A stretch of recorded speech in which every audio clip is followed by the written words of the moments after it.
Zwarte Piet racisme? Ja, Zwarte Piet is racisme. Het is een karikatuur van een zwart mens. En het zou niet mogen plaatsvinden in Nederland anno 2017.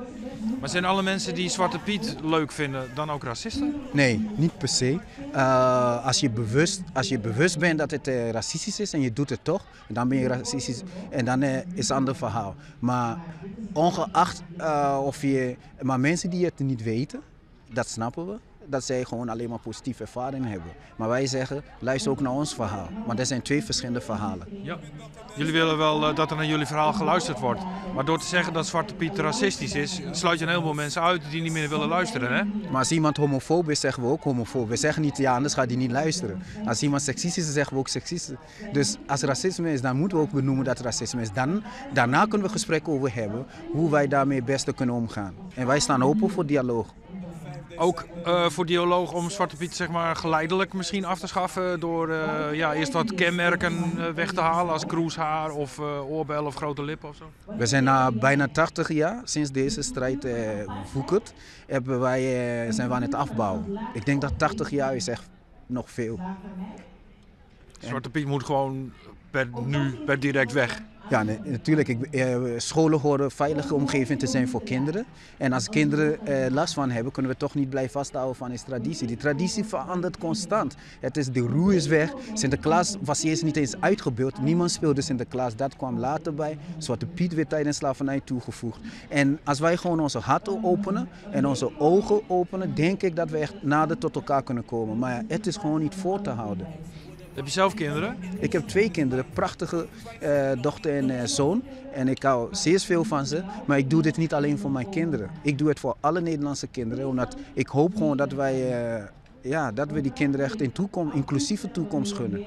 Maar is het zo dat je ook vanuit persoonlijk, dat je kinderen ook last hebben van het fenomeen Zwarte Piet? Sowieso.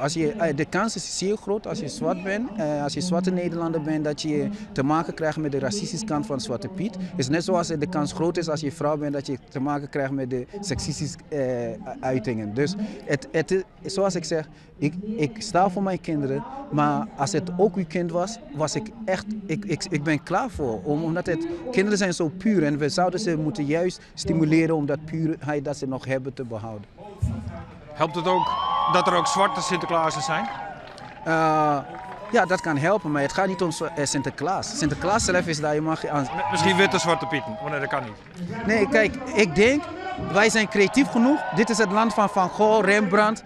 Wij zijn het land van kunst. Wij kunnen met iets komen. Zoek nieuwe vrienden voor Sinterklaas. En het is niet afpakken van traditie. Het is niet dat wij dit doen omdat we niets te doen hebben. Wij zien structureel dat mensen hier last van hebben. Dan zeg ik van, hallo Nederland, laten we even met elkaar in gesprek gaan en laten we over hebben. Wat je vaak krijgt is mensen zeggen, ja, niet waar kinderen bij zijn. Maar de rest van het jaar, kan je als we dialoog organiseren, zien we die mensen niet. Dus dan is voor mij een drogreden om ons weg te houden.